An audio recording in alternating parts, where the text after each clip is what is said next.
Ladies and gentlemen, welcome back. We are back at the Messenger Studios, and I am super excited today. Earlier this morning, if you tuned in or go back, scroll down, it'll be on the website later for a public announcement. You know, our water, it's hot. We're using water. Slow it down, folks, or we're going to run out. The pumps won't be able to keep up, so heed the warnings from our water department. They're asking us to stop. Brett Piles was on earlier.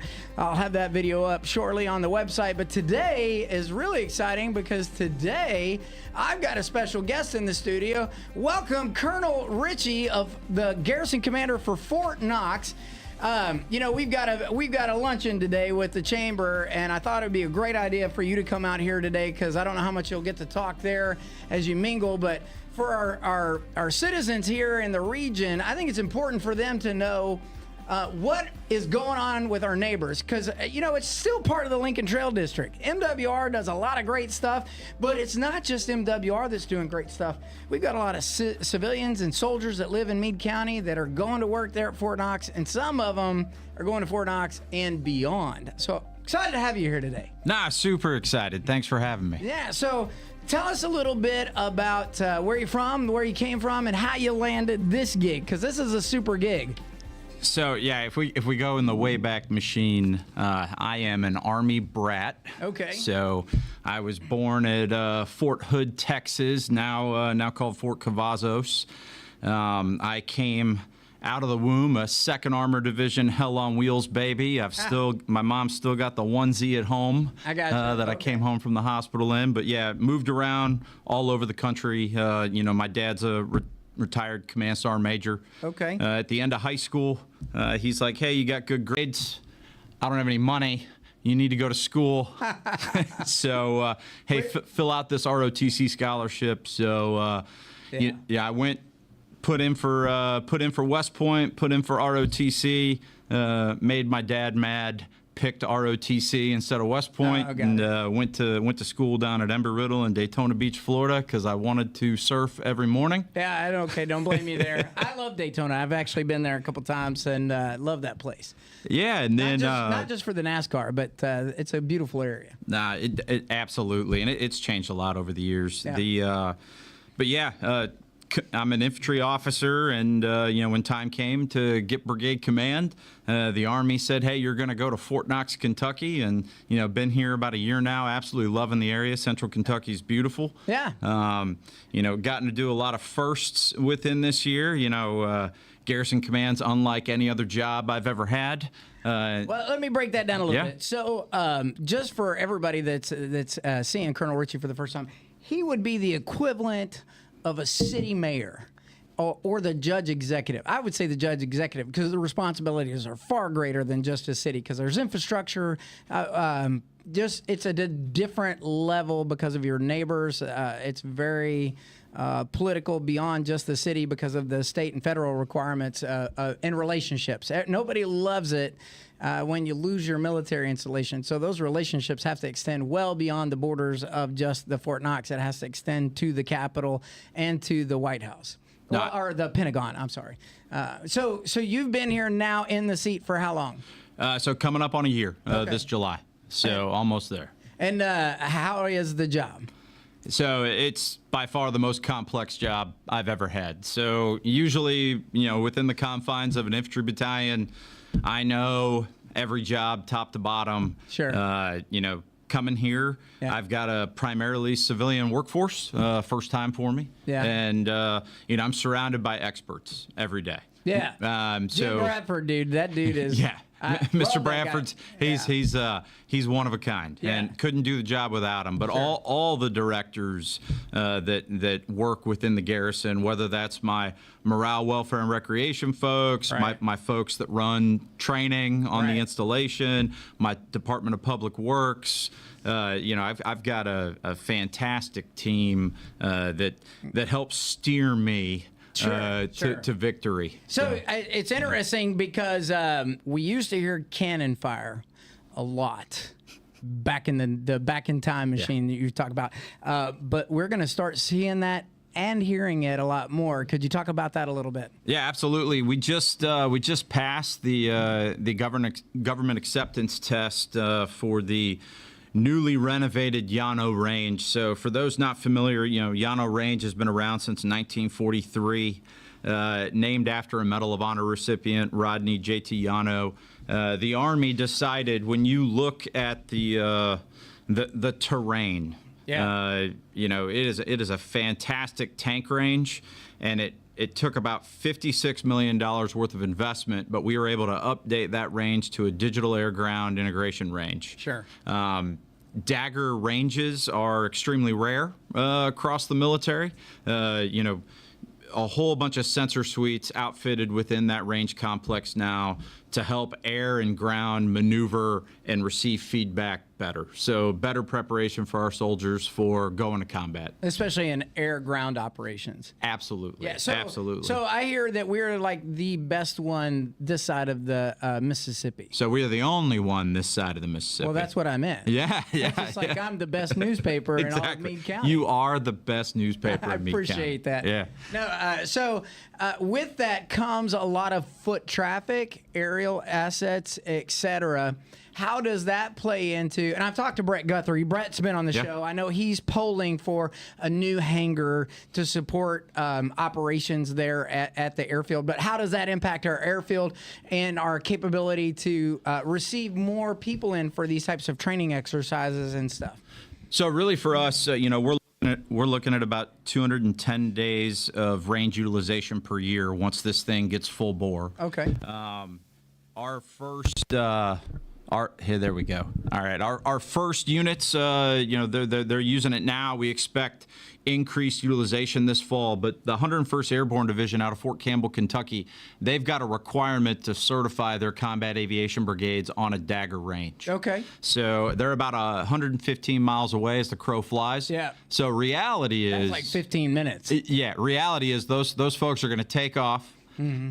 They're going to take off from Clarksville. Yeah. They're going to head up here. They're going to check in with range control. They're going to unleash ordnance, and they're going to head home. Yeah, okay. Right? So that's a majority of, that's our big partner that's going to be using it. Absolutely. But as this thing gains steam, across all the, the East Coast infantry divisions, you're going to see more air-ground integration take place. So we do expect, slight uptick in airfield use, definitely an uptick in transient billeting use. But it's good news from a operations and training perspective for the installation. So I fly a drone, and I always have the app that says before you fly, and I'm about a mile away from the end of the circle where you can't fly a drone, otherwise it'll shut down automatically on you.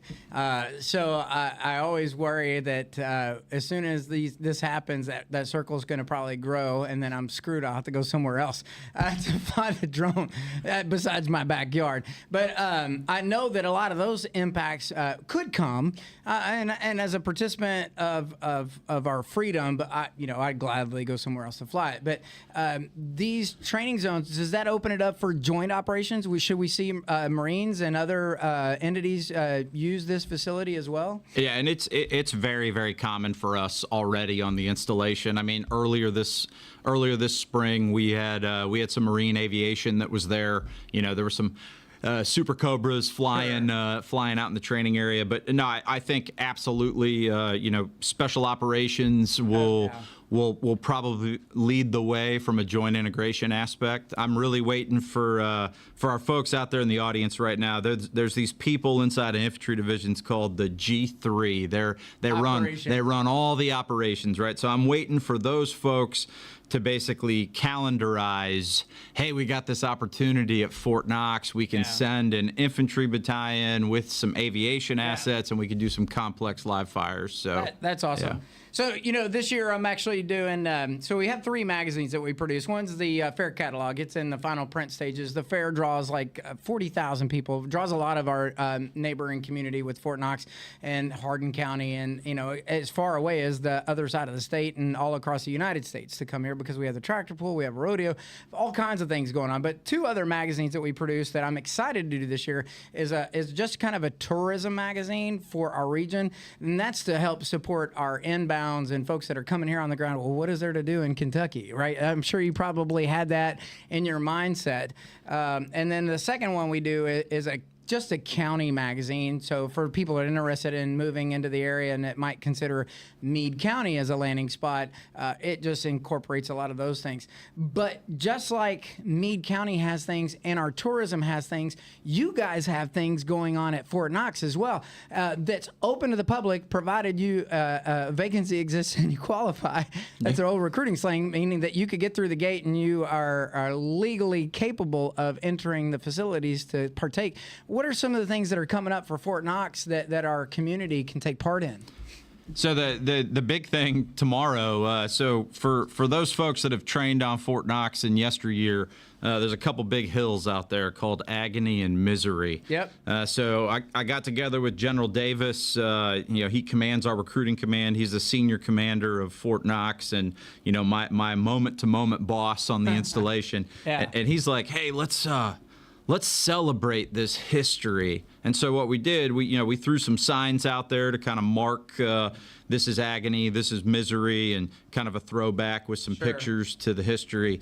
But I got with our morale, welfare, and recreation folks, and we put together a run as part of our run series, and that one's taking place tomorrow out there. Awesome. So we do about 7 to 8 different runs as part of our 5K series, but the Agony and Misery one's going to be a little different. Going to be hard to take the stroller on that one. I've personally ran both of those numerous times. I have bad knees and everything else that I will blame on that and many other things that we've done.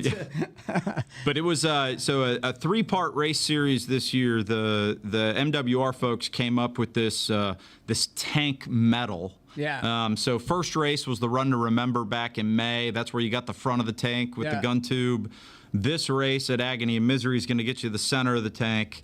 And then our Firecracker 5K on 4th of July, that's going to be a 5K run, jog, and walk on Thursday, July 4th, starting at 9 a.m. on post.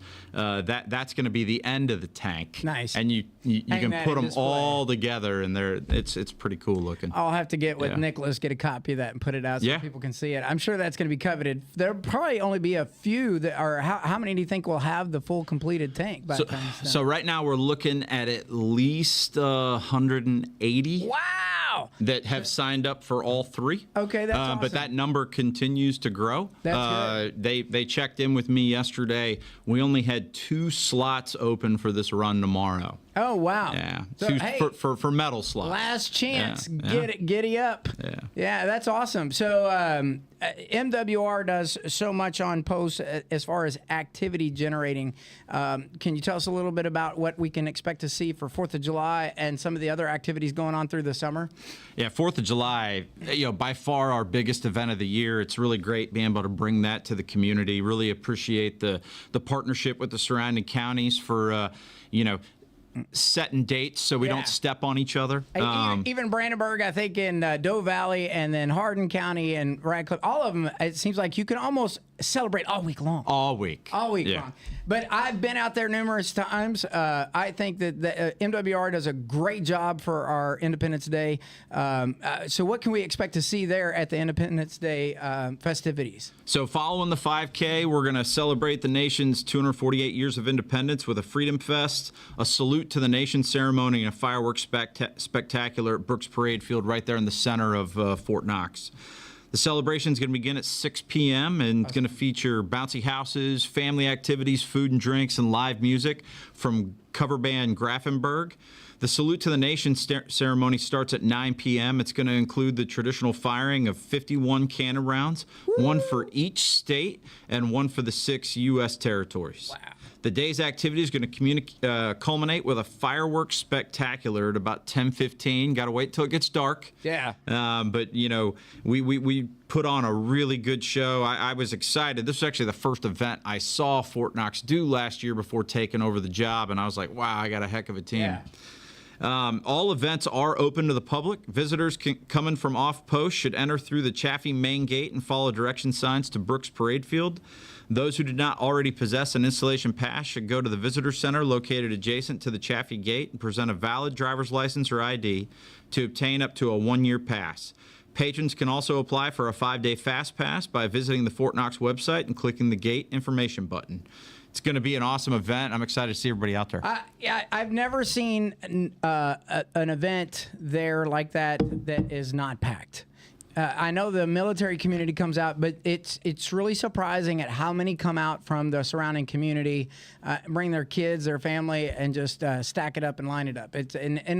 I've always found it to be very affordable, especially now. The costs of doing something with your family can be very expensive. So whether you want to picnic it and bring it out there with you, or you want to use the MWR and what they're doing out there in conjunction with, I just think it's a great, spectacular show to go and watch. There's also some entertainment that you guys got coming up that's happening this summer.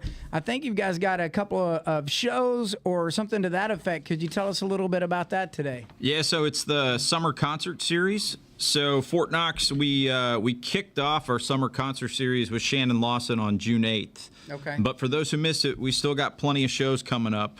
And all these shows are free and open to the public. So on July 6th at Balcombe Recreation Center from 8 to 10 p.m., we've got Casey and Romy, a variety band. On July 27th on Brooks Field, we're going to go ahead and have the Gary Sinise and Lieutenant Dan Band. If folks haven't seen him live, he's fantastic. First time I saw him was overseas. Absolutely. And that'll be from 8 to 10 p.m. on Brooks Field. The setup's going to be really similar to what we set up for 4th of July. So MWR is going to have food and drinks available out there, and you guys can kick up a lawn chair and watch Gary Sinise. Yeah. And then our last concert on August 3rd at Sam Adams Brew House, we've got the Dean Heckle Band, another variety band, from 8 to 10:30 p.m. So come out, get a burger, get a brew, and watch the Dean Heckle Band. Very good.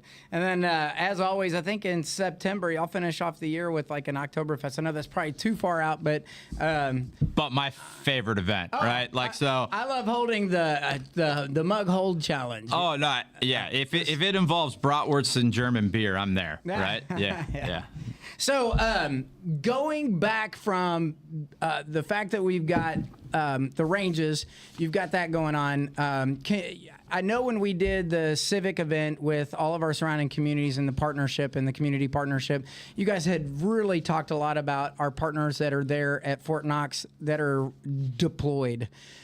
We've got the 5th Corps that is covering the European region, and then you've got the 1st TSC, which most people don't realize. This is always the argument I had, being a former recruiter and marketeer for the Army. I love the fact that I could always say that we have more boats than the Navy does. But the 1st TSC is the 1st Sustainment Command. They use a lot of those boats. They've got warrant officers that pilot them, and they move equipment and supplies and NGOs to these locations to help. They're in the Middle East, and a lot of their focus has been in the Gaza Strip. Could you talk to us a little bit about some of these missions and how they're affecting our world today, right out of our little own town here in Fort Knox and surrounding? Yeah, so I am definitely not the expert with their operations, but I can tell you just a little bit. All right. So we've got, 5th Corps has built out an entire forward headquarters in Poland. So when you look at what's going on with Russian aggression in Ukraine, right. 5th Corps is that senior warfighting headquarters in Europe right now that is helping our NATO partners stand up to Russian aggression. And so we are consistently deploying folks out of Fort Knox on basically force package rotations to help maintain that forward presence in Poland. And there's a massive exercise series that takes place across Europe to help reassure our allies and then deter that Russian aggression. And on the Sustainment Command front, those folks, they are on a consistent deployment cycle that we are supporting outside of on Fort Knox. So our soldier readiness processing site is pushing folks to the Middle East, and with the latest uptick of what's going on in Israel, that has been busy for First TSC. Yeah, I know that some of these impacts, and most people don't realize that, but a lot of these things that happen globally also do affect Fort Knox. I know that we have different security measures that come up. Where you would used to be going out a gate, you find yourselves turning back around because there may be a different gate closure, and y'all do really good about putting that out. Could you tell us where to find that information if there is ever a gate closure and all that stuff because of some of these threats globally? So the best place is just Fort Knox Facebook page. Yeah, the Fort Knox Facebook page puts out, that is our public-facing platform. When something new drops, that's where it goes. Additionally, we'll put out information on our standard Fort Knox website, but Facebook is the easiest way to stay up to date. And additionally, from a fun side of the house, right, Fort Knox MWR's Facebook page, they're consistently dropping stuff on there with the marketing folks. Like if you didn't know right now, if you got kids and you're bored because it's the summer, Houston Bowling Alley, it's got free bowling right now. For kids? For kids. During the day? Or? Anytime. Anytime. Come on in. Come on in. Shut the front door. I didn't know that. That's good to get. Yeah, no, it's pretty awesome. So it's for 16 and younger. They can bowl 2 free games every day all summer long. What about shoes? The only cost is a $2 shoe run. That's super affordable. Yeah. Well, I know even here we've got a bowling alley here, but I don't know that it gets as much traffic as the Houston Bowl, and the food there is not bad either. So I did not realize this taking over this job. Mm-hmm. I did not think that bowling would be this big hit on an installation. But man, Central Kentucky's got some bowlers. Yeah, well, so I actually bowled in a league when I was there at the Fort Knox at the USREC headquarters, and we had a small team out of the G3 programs division, so we went and bowled. And that's very community. Like, there's not just the people that are on post; it's teams from off post. It is a great networking opportunity. But at the end of the day, Fort Knox is our neighbor. There's so much to do just within that community, the Meade County community, the Radcliffe and Hardin County community. There's a lot to do around the area, and you're not restricted by the gates and the chain link fences as long as you're capable of getting a pass to go on post. So, folks, take advantage of these opportunities. Our Garrison is our neighbors, and many of you that live here know how what that relationship means, especially because you probably work there or take advantage as a retiree living here and enjoying the comforts. I got to say, I love this area. It's like living in a bubble. I don't care what happens on with the world. I think we're very safe right where we are right here. And it's very community, and we do a good job at taking care of one another. So there's a lot of great opportunities, even between our neighboring relationships. So any final thoughts that you want the listeners to know about for today? Yeah, so I would be remiss if I didn't talk about the Army's largest training event. And, that takes place here at Fort Knox. We've got cadet summer training going on right now. So we're going to have more than 8,000 Army ROTC cadets from across the country attend our Army ROTC basic or advanced camp training right here.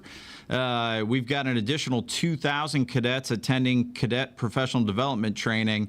And then we've got right now on ground about 5,000 cadre trainers from across the world that have come in to help train these cadets. And for those not familiar, typically if you hear about ROTC advanced camp, that's folks that's between their junior and senior year, and they're getting a little taste of the Army. So in this month plus that they're on the ground here at Fort Knox, they are learning everything that a soldier needs to do, and they are getting evaluated, and it's going to help them really figure out the path that they're going to be on for their military career. This camp score that they'll get will go into their ranking, and it's going to impact what kind of job they get as an Army officer. So it's really cool. It's a huge event.